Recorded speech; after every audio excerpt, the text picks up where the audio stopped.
What's up, fight fans, and welcome to another KJ MMA show. I am Ryan, he is Garrett, and we have another great UFC fight night going down this Saturday, headlined by Mackenzie, Dern, and Xiaonan. I don't know if I ever say that right, but I know it's Dern versus Jan. So that's your main event. Really interesting bout, 115 pounds for the females out there. Dern is about a minus 230 favorite. Jan is about a plus 200 dog. Obviously, we're starting with the main event, Garrett, so let's dive right in. Who do you like in this fight? Is the line right? Where's the money at? Ultimately, I like Dern in the spot. Don't like her price at minus 220 all the way up to like minus 230, but ultimately I do think she gets it done. I think if she gets the fight to the mat this time, she will get a finish. I know in her last two fights, she went against Tecia Torres, she went against Marina Rodriguez. Ultimately, she got to the mat where she wanted it. She's gotten some dominant positions, but she weren't able to finish it. I expect her to finish it here. Jan has showed that her defensive grappling is her biggest area of weakness. I know she's been working on it, but we've yet to see it progress. The last time she got grappled, it was against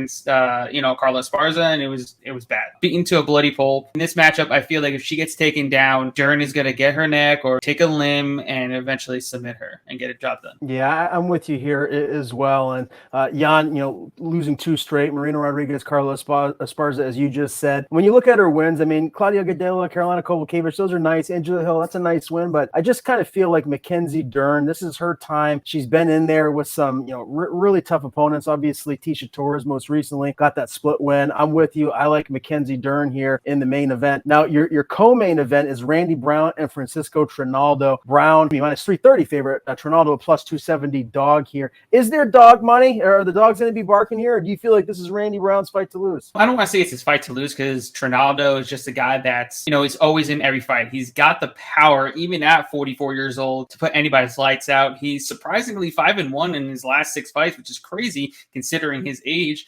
But I feel like his age is really going to show here because he's significantly slower, and I expect him to, just keep fading as the fight goes on. Brown shows that he's got good cardio. He showed that he's tough enough to hang in there with the likes of somebody like Chaos Williams in his last fight. He looked really, really good there. As long as he fights smart, doesn't get into a brawl, and he just fights his fight, stay at range. I mean, he's got 6 inches of height and reach or more against someone like Trinaldo. So I'm taking Randy Brown here. The sky's the limit for him. I'm expecting him to look good, progress, possibly get a top 15 opponent next. Yeah, I just don't see any way that Randy Brown loses this fight. All due respect to Trinaldo and the 44-year-olds out there. I mean, look, Tom Brady's the GOAT and he's 45 out there still doing it. But look, this is a different game. And I just feel like Randy Brown, as you mentioned, with the length, and again, he's smack middle in the middle of his prime. I love Randy Brown here. And I don't necessarily hate the line. I do think he's going to maybe even finish this fight, but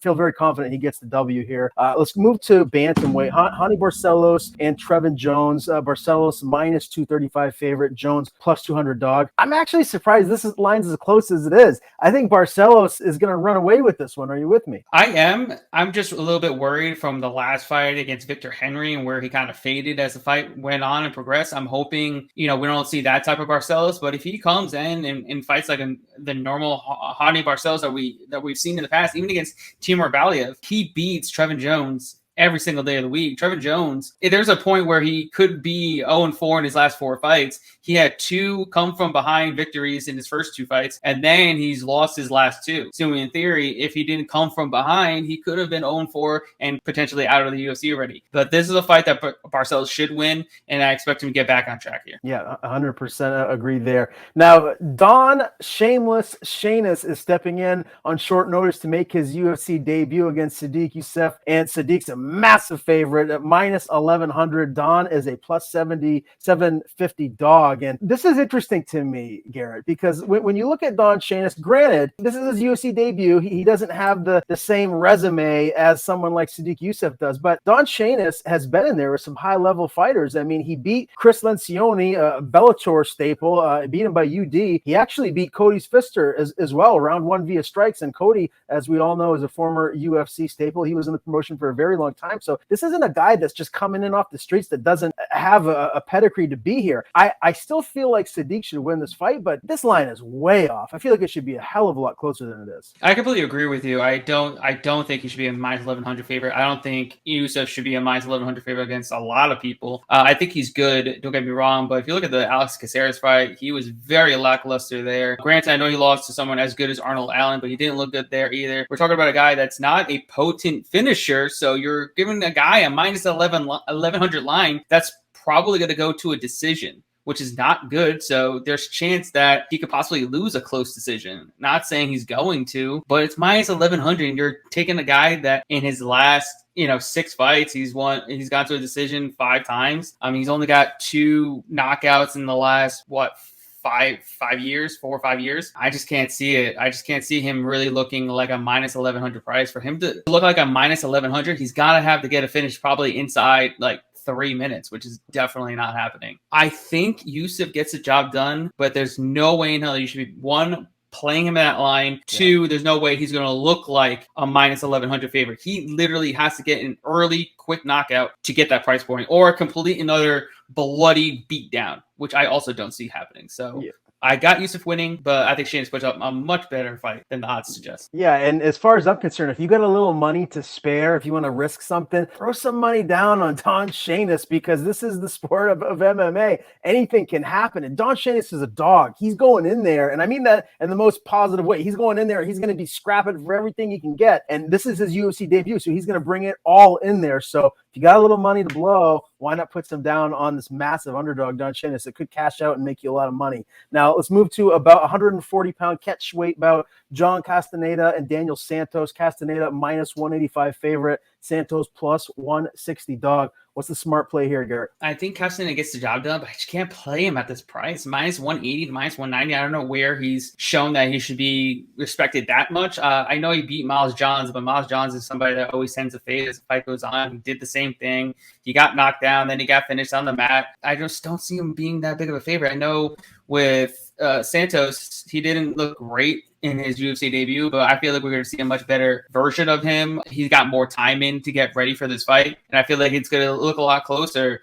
If I were to place a bet just based on the line, I feel like you got to go with dog or pass in this situation. I can't fathom playing Castaneda at almost a minus 200 favorite. All right, we'll move to the lightweight division here. Mike Davis, a minus 180 favorite against, where's John Anik when you need him? Borshev. I'm just going to say the last name, Borshev, plus 155 dog. If you know the first name, Garrett, feel free to chime in anytime you want. But Mike Davis, a small favorite here. Is that the easy play, or do you feel like Borshev is going to be a little bit of dog money here, and he's going to pull the small upset? I think it's Vyacheslav Borshev, a.k.a. Slava Claus is what they call him. Man, I love watching Slava fight. He's all action, super dynamic, great striker, extremely powerful on the feet. He's taking the fight on short notice. In about a week's notice, he took against Mike Davis. Mike Davis was already getting ready for Uros Medic, another striker, very heavy-handed striker. But I feel like there's a big hole in Slava's game that Davis can exploit, especially in his last 2 fights. Mike Davis attempted 11 takedowns, which is a new wrinkle in his game that he's been getting better at, especially training with the likes of Rodolfo Vieira over at some other high-level jiu-jitsu practitioners over there at Fusion Excel. Yeah, I feel like if he mixed things up, especially with his grappling, his underrated grappling, I think he gets the job done. My only drawback is he tend to slow down in the Mason Jones fight, but that was such a high-paced fight where I don't think Slava can really fight at such a high pace like Mason Jones. So I think Davis should get the job done, not get back on track, keep continuing forward. This will be his 3rd win in a row. We haven't seen him since 2021, so hoping he gets back on track, and then we can see him fight, better competition and be, more frequently in the octagon. Dude just always battling injuries. I just want to see him healthy for once and finally make his way up the ladder. All right, and the 55-year-old boa constrictor, Alexei Oleinik, is back in action against Ilir Latifi. Oleinik is a plus 145 dog, Latifi minus 175 favorite. With just how savvy of a veteran Oleinik is, and obviously I'm exaggerating on his age. I believe he's 46 or something like that, but I have a tough time wanting to bet against him in close fights like this. I mean, we know how good Latifi is. He's got a lot of power, but I don't know. I'm staying away from this one. What are you thinking? If I'm going to bet, I'd probably take Latifi. I think it's gonna be a boring fight. It's a boring Latifi fight, a boring Latifi win. He's gonna grind him out, stay on the fence, stay in close, take him down, lay in his guard. No, I do not think Oleinik is gonna get the sub. We've seen Oleinik can't sub guys with no necks. We've seen it with Derek Lewis. He cannot sub guys with no necks because majority of his wins are come by choke, whether it's Ezekiel choke or hand and arm choke or a scarfold choke. Majority of his submission wins are via choke. I don't see Latifi being a guy where he can wrap his arms around it and actually close off the arteries because he's got no neck there. It's so hard to get underneath. Unfortunately, I feel like it's going to be an extremely lackluster fight. I feel like it's going to be extremely boring, extremely slow paced, and I got Latifi getting the job done via decision. All right, I'm still staying away from it. Jessica Penne, Tabitha Ricci, Penne plus 175 dog, Ricci minus 205 favorite. What's the smart play here, Mr. Fight Analyst? I'm going out on a limb here. I kind of like the dog money on Jessica Penne just because she's a lot taller, a lot longer. She's a BJJ black belt in her own right. So Tabitha Ricci is going to fight into the wheelhouse of Penne. And I don't think Ricci is going to be able to outstrike Penne at all at distance because Ricci is not a good striker in her own right. She's just not. She's throwing less than 7 strikes per minute. And she's only landing 27% of her strikes at range. So it's extremely bad. She's giving up 6 inches in reach and 5 inches in height. So I feel like she's going to be completely out of range on the feet. And on the mat, it's going to be extremely close. This is a fight where it's going to be a lot closer than the line suggests. I don't think Tabitha Ricci is just going to completely run away from this. She's been outstruck in all of her fights. And then even on the mat, it's going to be completely close because Penne is good there as well. I would take the shot on the dog here on Jessica Penne. All right, back to the lightweight division. It's Brazil versus Canada. Joaquim Silva and Jesse Ronson. Ronson plus 120 dog. Silva minus 140 favorite. Man, Jesse Ronson's so tough. This is one of those fights too where you know this guy is going to come in there to fight. He's going to be difficult to put away. I understand why Silva's the favorite, but I'm nervous about this one because the line is so close. What are you thinking? I'd probably take a shot in the dog here. I mean, this is 50-50 at best, and I feel like if you're taking either guy at dog money, it's just the way to go. Ronson's fought over the last 3 years. Joaquim Silva has not. Silva's got some good jiu-jitsu skills, but he doesn't take the fight to the mat. I think he's only attempted 1 takedown in his entire UFC career. I don't expect him to do that here. He's going to give Ronson the fight that he wants, which is going to be stand and bang. And Ronson's biggest weakness is his takedown defense. We've seen it in his last fight, and I don't expect that to really be his falter here. So he's going to have ample amounts of opportunity to win this fight and get a knockout, and I think Ronson gets back on track. Okay. Now this next fight is in the middleweight division. And I got a question for you before we dive into this one. How is this not on the main card? Brendan Allen, Christoph Jocko, are you kidding me? And it's not even the main event of the prelims. Yeah, that's just insane. If we're swapping here, we got to take out John Castaneda and Daniel Santos and swap in Brendan Allen, Christoph Jocko. There's no reason why that fight's not on the main card. It's absurd. I actually like this fight more than the co-main event of Randy Brown and Francisco Trinaldo. I mean, yeah. I just feel like the UFC dropped the ball on this one. You need to make sure that this fight is on your main card. I interviewed Brendan Allen leading up to this one, and he's supremely confident. I saw an interview that Christoph Jocko did with James Lynch, and he basically said that Brendan Allen sucks and that his game plan, that his fight IQ is dog crap, and that he fights stupid and all of this. And Brendan just laughed at the thought of that. And when you look at Allen too, he's a finisher. He goes in there, he gets finishes. When he has a full camp, he wins, and he's had a full camp here for this one. He's on a 2-fight win streak. Sam Alvey, and most recently over Jacob Malkoun. I like Brendan Allen here. Again, a full camp. Christoph Jocko, more of a point fighter. Brendan's coach even said that in the interview that we did. And I just feel like over 15 minutes, Allen will find the submission, and I feel like he's going to get it done via sub. I think late round 2, early round 3. Give me Brendan all in Allen. Yeah, I got Allen too, especially at dog money. I feel that's the way to go. It's going to be a close fight. I don't think Jocko's going to be able to just stay on his bike the entire time, outstriking him, outpointing him. I feel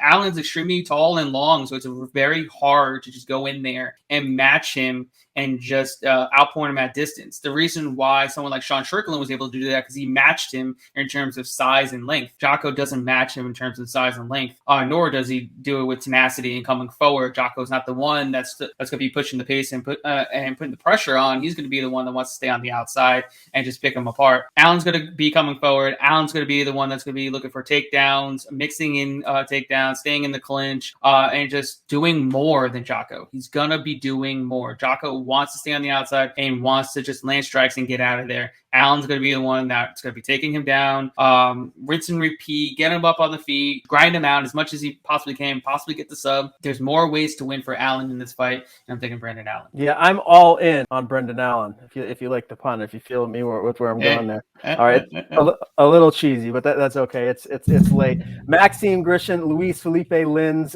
Grisham about a minus 185 favorite. Lins is plus 150 dog. Is there dog money here, or do you feel like Grisham's going to get the W? Yeah, I feel you got to go with the dog here.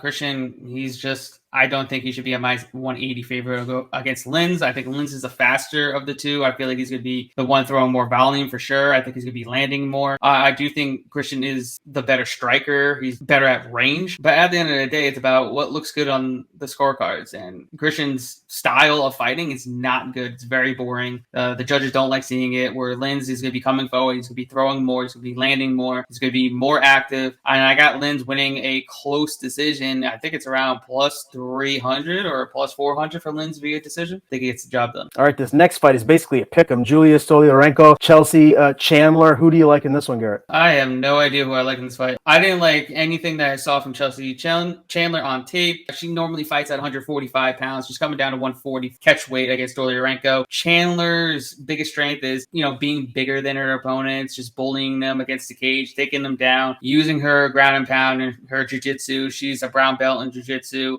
I think she's a purple belt in jiu-jitsu. Stolyarenko, black belt in jiu-jitsu. She loves going for arm bars. She's got 2 arm bars back-to-back in the last 2 fights. And I feel like Chandler's kind of going to go into her wheelhouse, give her the opportunity to get an arm bar. And we know Stolyarenko has definitely got more experience and is definitely the best fighter that Chandler has faced in her entire career. So if I had to place money on this, I would probably be on Stolyarenko.